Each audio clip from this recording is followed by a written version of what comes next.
तो बच्चों, आज मैं आप लोगों से बात कर रहा हूँ। अब मैं आपसे पूछता हूँ कि आप देखिए, आपने 10th के बाद में 11th में डिफरेंट क्लासेस ज्वाइन की। अब मैं आपसे पूछता हूँ कि आपके रिजल्ट्स क्या हैं।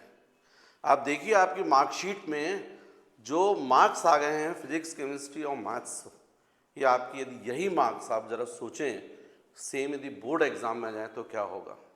आप देखिए आपने सिलेक्शन कैसे किया क्लासेस का। आज अपनी पोजीशन आप देखिए, क्या आपको सब्जेक्ट के ऊपर कॉन्फिडेंस है? आपको लग रहा है कि आप क्वेश्चंस कर पाएंगे? क्या प्रॉब्लम हुई है, कहाँ गड़बड़ी हुई है आपके डिसीजन लेने में, आपने कभी सोचा बैठ के? कुछ नहीं, आप अपने फ्रेंड्स के थ्रू, जिस फ्रेंड को भी नॉलेज नहीं था, एडवर्टीजमेंट्स देखे आप लोगों ने, होर्डिंग्स देखे चमके और आप चले गए कोचिंग ज्वाइन करने।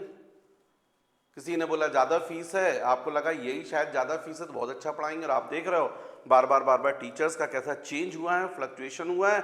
और किसी टीचर ने यदि अच्छे क्वेश्चन करवा भी दिए, यदि मान लीजिए डिग्री भी बता दी, आईआईटी की डिग्री भी बता दी है, यदि मान लीजिए डॉक्टर हैं और आईआईटीएन है, यदि वो पढ़ा रहे हैं, तो क्या वो आपको बना देंगे क्या?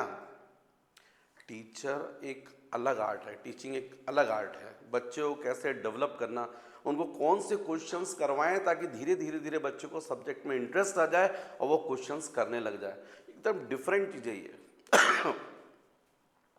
तो आपने कुछ नहीं समझा, भीड़ चाल में आप कहीं भी कोचिंग ज्वाइन कर लिए, खूब फीस दे दी आपने, ना आपने टीचर्स के एक्सपीरियंस को मायने रखा। भैया दीदी जो भी आप समझ रहे हैं, बच्चों यही मिस्टेक हो गई। आप देख लो, आप अपने मार्क्स देख लो, सब गड़बड़ हुआ। आज मैं आपसे क्वेश्चन करूं कि बताइए मुझे आप कि आपने क्या टीचर सिलेक्शन पर ध्यान दिया था? जो मेन है वही तो मेंटर है, वही तो आपको एक्चुअली में डेवलप करते हैं, वहाँ आपने कोई ध्यान नहीं दिया। नोट्स जो है वो आपको पता ही नहीं है, क्या पढ़ रहे हैं आपको पता ही नहीं है, एग्ज़ाम में क्या आना है वो आपको पता ही नहीं है। तो नोट्स वगैरह सब ऐसे होने चाहिए जो प्रॉपर एग्ज़ाम्स के बेसिस पर होने चाहिए। बोर्ड एग्ज़ाम में क्वेश्चंस जो आ रहे हैं उस बेसिस पर होने चाहिए, जेईई नीट उस लेवल में होने चाहिए।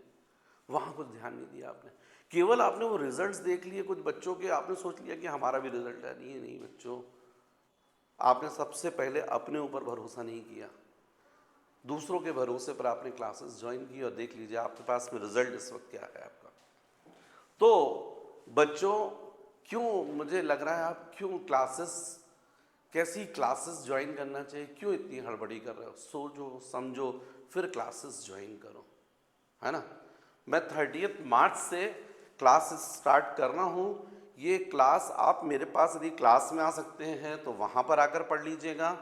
लाइव क्लासेस भी मैं आपको दूंगा, लाइव क्लासेस आप पढ़ लीजिए आराम से, 10-12 दिन पढ़कर आप देखिए, जब आप सिस्टमेटिक पढ़ते हैं तो सब्जेक्ट जो है वो आपको कैसा पकड़ में आता है। आपके डाउट डेवलप ही नहीं होते, क्वेश्चंस आपसे खुद बनने लग जाते हैं।